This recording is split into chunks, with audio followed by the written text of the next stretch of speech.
ಏನ್ ಮಾತಾಡ್ತಾರೆ? ಸೌಜನ್ಯತೆ ಇದೆಯಾ ಅವ್ರಿಗೆ? ರೈತರ ಜೊತೆ ಕೂತ್ಕೊಂಡು ಒಂದು ಸಭೆ ಮಾಡಿದಾರ? ಯಾವ ಸಭೆ ಅದು? ಮೊನ್ನೆ ಮಾಡಿದ ಸಭೆ.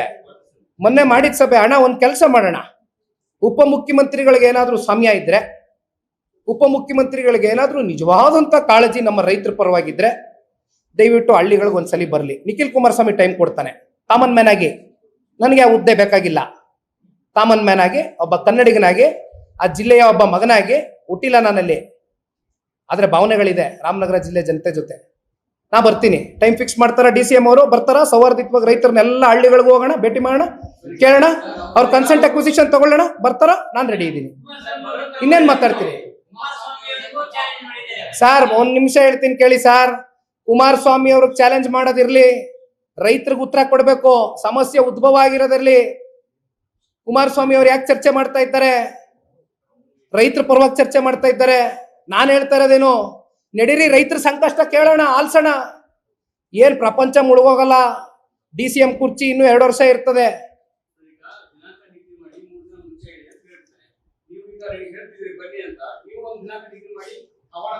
ನೋಡ್ರಿ, HDK ವರ್ಸಸ್ DK ಕೂತ್ಕೊಂಡ್ರೆ ಯಾವುದು ಇತ್ಯರ್ಥ ಆಗೋದಿಲ್ಲ. ಇಲ್ಲಿ ಇರ್ತಕ್ಕಂಥದ್ದು ರೈತರ ಜೊತೆ ಸಂವಾದ ಆಗಬೇಕು, ಚರ್ಚೆ ಆಗಬೇಕು, ಅವರ ಅಭಿಪ್ರಾಯಗಳು ಸಂಗ್ರಹಣೆ ಮಾಡಬೇಕು. ಅದಾಗಿಲ್ಲ. ಅದೇ ರೈತರು ಆಕ್ರೋಶಭರಿತವಾಗಿ ಹಲವಾರು ಯೂಟ್ಯೂಬ್ ಚಾನೆಲ್ಗಳಲ್ಲಿ ಹೋಗ್ತಾವ್ರೆ, ನೋಡ್ತಾ ಇದ್ದೀನಿ. ಏನೇನ್ ಮಾತಾಡ್ತಾವ್ರ ರೈತರು ನೋಡಿದ್ದೀನಿ. ನಿಮ್ಮ ಮಾಧ್ಯಮನೇ ಎಷ್ಟೋ ಮಾಧ್ಯಮಗಳು ಹೋಗಿ ಪ್ರಶ್ನೆ ಕೇಳಿದಿರಿ. ಏನ್ ಹೇಳ್ತಾ ಇದಾರೆ ಅವರೆಲ್ಲ? ನಮ್ಮ ಭಾವನೆಗಳಿದೆ ಇಲ್ಲಿ. ನಮ್ಮ ತಾತ ಅಜ್ಜಿ ಅಜ್ಜನ ಇಲ್ಲಿ ಮಣ್ಣು ಮಾಡಿದೀವಿ. ಕೊನೆಗೆ 10 ಗುಂಟೆನೋ 15 ಗುಂಟೆನೋ 20 ಗುಂಟೆನೋ, ಉದಾಹರಣೆಗೆ ಗುಂಟೆ ಲೆಕ್ಕದಲ್ಲಿ ಮಾತಾಡೋದಾದ್ರೆ, ಎಕರೆಗೆ ಅದೆಷ್ಟು ಅಕ್ವಿಸಿಷನ್ಗೆ 2 ಕೋಟಿ ರೂಪಾಯಿ ಪರಿಹಾರ ಕೊಡ್ತೀವಿ ಅಂತ ಹೇಳಿದಾರಲ್ಲ. ಏನ್ ಸರ್? ಎಷ್ಟು ಅಣ್ಣ? ಎಷ್ಟ? ವಾಟ್ ಎವರ್ ದ XYZ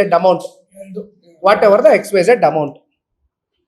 ಅವತ್ತು ಕುಮಾರಣ್ಣ ಅವರು ಒಂದು ಅಮೌಂಟ್ ಹೇಳಿದ್ರು, ಪರಿಹಾರ ಕೊಡ್ತೀನಿ ಅಂತ. ಅವತ್ತಿನ ಲೆಕ್ಕಾಚಾರಕ್ಕೆ ಅದಾದ ಮೇಲೆ ಮೊದಲನೇ ಬಾರಿ ರಾಜ್ಯದಲ್ಲಿ ಸಿದ್ದರಾಮಣ್ಣ ಅವ್ರ ಸರ್ಕಾರ 13-18 ಮಧ್ಯೆ ಬಂದಾಗ ಇದೇ ಈಗಲ್ಟನ್ ಇಶ್ಯೂ ಕುಮಾರಣ್ಣ ಅವರು 16 ಬಾರಿ ಹೇಳಿದ್ದಾರೆ. ಅವ್ರನ್ನ ಟಾರ್ಗೆಟ್ ಮಾಡ್ಕೊಂಡು ಕ್ಯಾಬಿನೆಟ್ ಅಲ್ಲಿ ನೀವೇ ತಾನೇ ಹೊರಡಿಸಿದ್ದು. ಎಷ್ಟು ಕಟ್ಟಿದ್ರಪ್ಪ ಅವತ್ತು? ಎಷ್ಟು ಹೇಳಿದ್ರಪ್ಪ ಕಟ್ಟಿ ಅಂತ? ಈಗಲ್ಟನ್ಗೆ 13-18ರಲ್ಲಿ 12 ಕೋಟಿ 1 ಎಕರೆಗೆ. ಅವ್ರಿಗೆ ನೀವೇ ಹೇಳ್ದವ್ರು, ನಿಮ್ ಸರ್ಕಾರಲ್ಲೇ ಇತ್ತಿದ್ದು, ನೀವೇ ನಿಗದಿ ಮಾಡಿರೋ ಬೆಲೆ. ಈಗ 2 ಕೋಟಿನಾ? ಈಗ 2 ಕೋಟಿನ? ಅವತ್ತು 2006ರಲ್ಲಿ, 2013ರಲ್ಲಿ, 2026ರಲ್ಲಿ ಎಲ್ಲಿಗೆ ಬಂದು ನಿಂತಿದ್ದೀವಿ? ಎಷ್ಟಾಗಿರ್ಬೇಕು ಬೆಲೆ? ಅಷ್ಟೇನಾ ಹಂಗಾರೆ ಬೆಲೆ ಕಟ್ಟೋದು?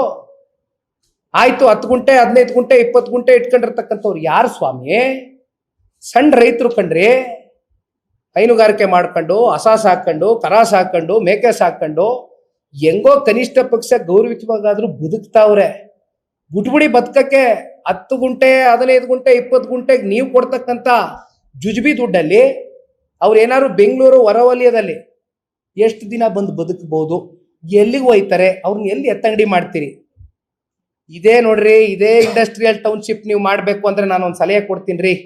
ಕಲ್ಯಾಣ ಕರ್ನಾಟಕ, ಕಿತ್ತೂರು ಕರ್ನಾಟಕ, ಮಧ್ಯ ಕರ್ನಾಟಕದಲ್ಲಿ ಗೂಳೆ ಹೋಗ್ತಕ್ಕಂಥವ್ರನ್ನ, ವಲಸೆ ಬರ್ತಕ್ಕಂಥವ್ರನ್ನ ದಯವಿಟ್ಟು ತಡೆಗಟ್ರಿ.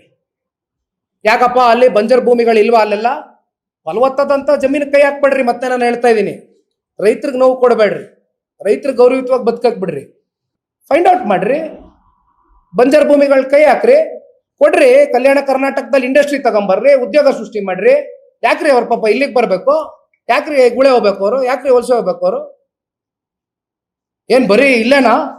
ರಾಮನಗರ ಜಿಲ್ಲೆ ಹೆಸರು ಚೇಂಜ್ ಮಾಡ್ಬಿಟ್ಟೆ, ಪ್ರತಿಷ್ಠೆ ನಾನು ಮಾಡೇ ತೀರ್ತೀನಿ, ಪ್ರತಿಷ್ಠೆ GBIT ಸೋ ಕಾಲ್ಡ್.